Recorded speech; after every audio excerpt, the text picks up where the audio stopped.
I didn't raise my voice when I found out. That's what frightened her the most. The quiet.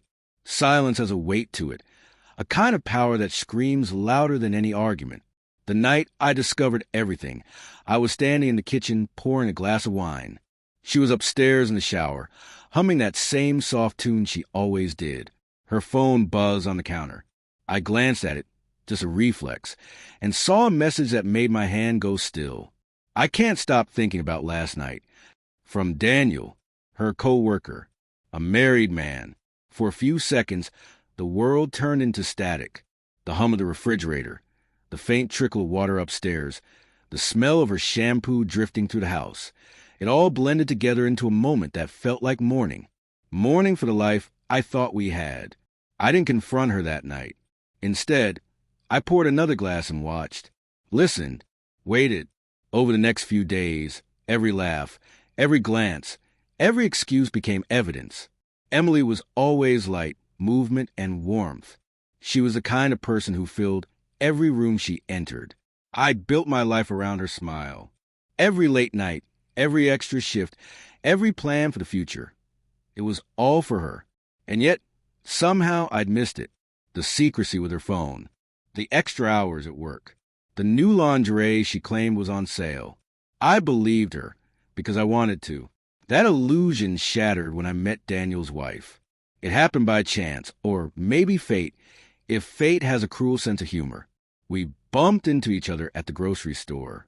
She dropped a jar of olives, and I picked it up. We exchanged polite smiles, then names. Claire Morgan, she said. Morgan. Daniel Morgan. Something inside me went still. I asked casually how she was doing. She told me Daniel had been distant, distracted, working late. I nodded politely, though inside I felt the puzzle pieces click into place. That night, I decided I wouldn't scream or beg or accuse. I'd be smarter. If betrayal was a game, I'd end it on my terms. I became attentive again, brought her flowers, planned dinners, laughed at her stories. She thought the guilt was eating me alive. That made her careless.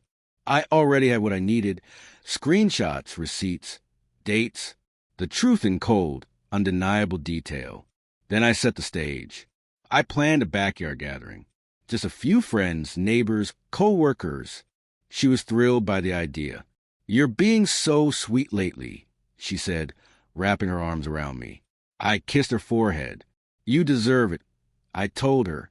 I made sure Daniel and Claire both received invitations through mutual friends. The evening arrived golden and calm.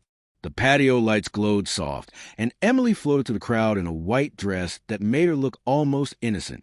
Laughter carried across the garden, and for a brief moment, she looked like the woman I used to love.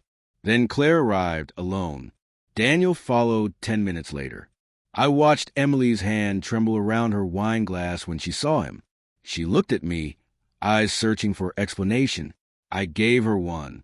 "Emily," I said, loud enough for the guests nearby to hear. "You remember Daniel, right? And this is his lovely wife, Claire." I thought it was time everyone finally met.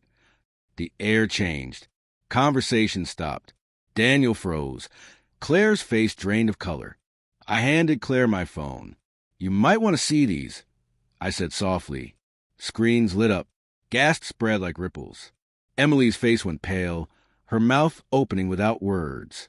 Daniel stammered, trying to explain to Claire, but she didn't listen. She just looked at me, nodded once, and said quietly, "Thank you." Then she left. The silence that followed was absolute. Everyone understood. I didn't yell. I didn't break anything. I simply turned and walked away, while Emily stood trembling among people who suddenly couldn't meet her eyes. Later that night, when the house was empty again, she finally spoke. "Why would you do that to me?" she whispered, voice breaking. I looked at her for a long time. "Because you already did it to us." The next morning, I left the divorce papers on the counter, beside her untouched coffee. Everything was already arranged: the house, the accounts, the details. I'd planned it all quietly, step by step. People say revenge doesn't heal. Maybe that's true. But justice, calm, deliberate justice, has its own kind of peace. Now, When I sit in that same backyard with a drink in hand, the light still hanging above me, I sometimes hear echoes of that night. The whispers, the gasp, the sound of her world collapsing. And I smile, because I didn't just expose her. I set myself free.